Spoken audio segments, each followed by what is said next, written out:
What's going on, dude?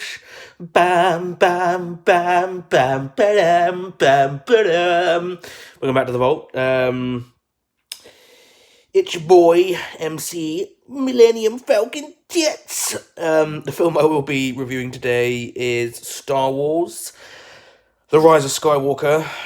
I have fallen behind with my reviews. I've got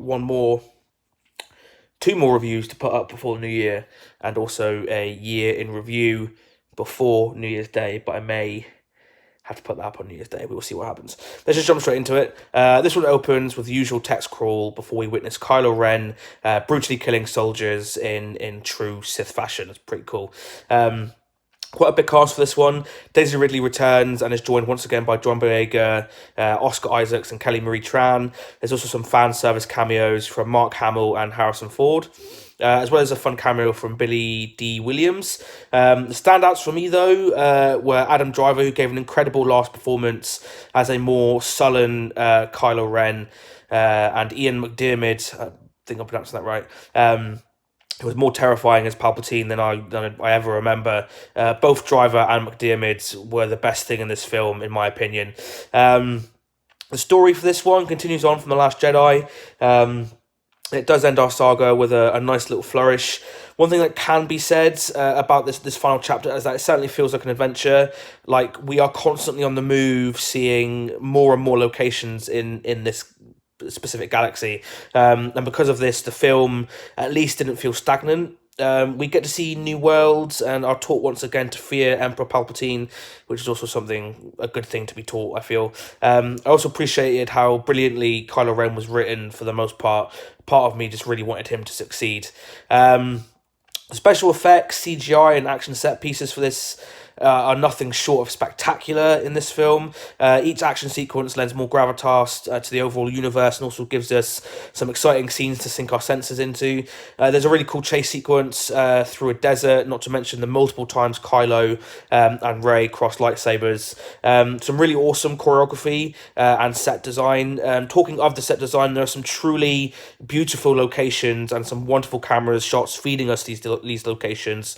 One location that comes instantly to mind is the dark, gloomy lair of Palpatine. It was just amazingly designed with the constant lightning cracks and the eerie chants.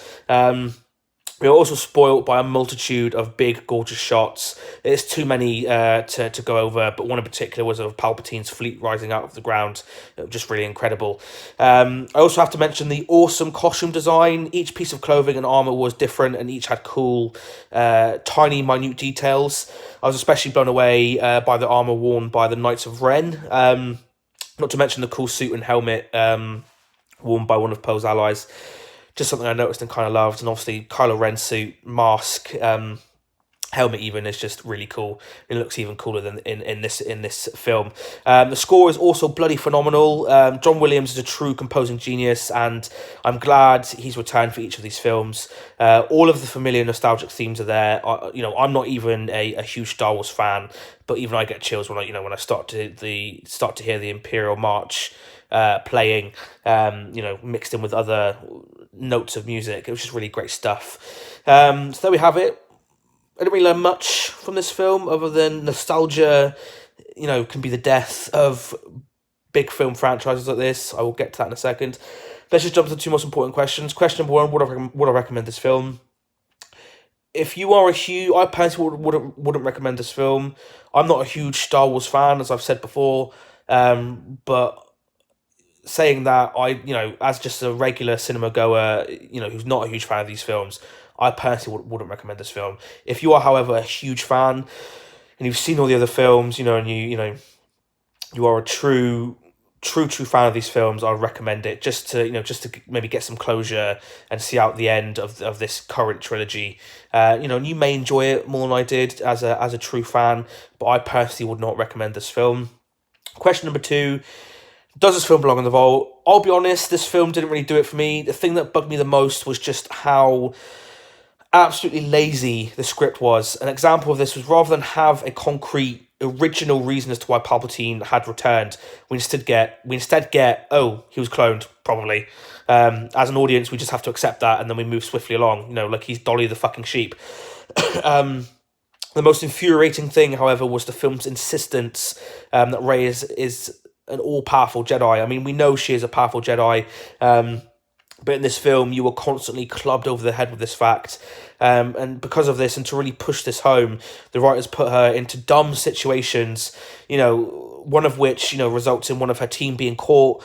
As cool as it was seeing her leap over a speeding ship and kind of take her out in one strike of her lightsaber, we didn't need to see it. It just felt overly gratuitous, and that, she was kind of showing off, that the character was kind of showing off. Sometimes having a powerful character show restraint makes them all the more cooler and awesome, in my opinion.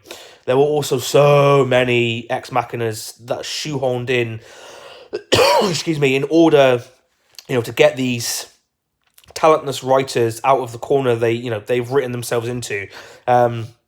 I really do feel for the true fans of this franchise. They have been disrespected. And have had something they loved completely butchered. They bring back a villain, only so that he can be related to Rey. He's brought back for no other reason than that. It's purely just to kind of answer the question of what her heritage is. Who, mind you, goes through the whole film being told she should embrace who she is, only to turn around and steal the Skywalker name from Kylo Ren. It's some absolute bullshit. I could ignore that, though, if the acting hadn't been so bloody awful, so goddamn awful. I mean, I hate to say this, but Daisy Ridley is just a terrible fucking actress. Her strained faces and just her forced emotion and her forced acting just really did ruin the film for me. Please do not give her any more jobs, because, I don't usually comment on how bad someone is being an actor or an actress, but she is truly, truly terrible. Maybe it was a script, maybe if she's given a better script, she would do much better acting-wise. But having said that, there is my review for Star Wars. So because of that, all of that, I will not be putting this film into the vault. I really did not enjoy it. It just really bugged me. Just all those things. There's that little third star, and this review's getting a bit longer than usual. It's gone off with a Imperial March following behind it. So we have it, guys. There is my review for Star Wars: The Rise of Skywalker. If you've seen this film and you loved it, let me know what you loved down in the comments below. If you hated it as much as I did, again, let me know what you hated down in the comments below. As always, guys, if you like what I'm doing here, please don't forget to like, subscribe, share this video with your friends, your family, your pets. I got this right. And your friendly neighborhood Palpatines. I got that. Until the next one, peace and love, my dudes.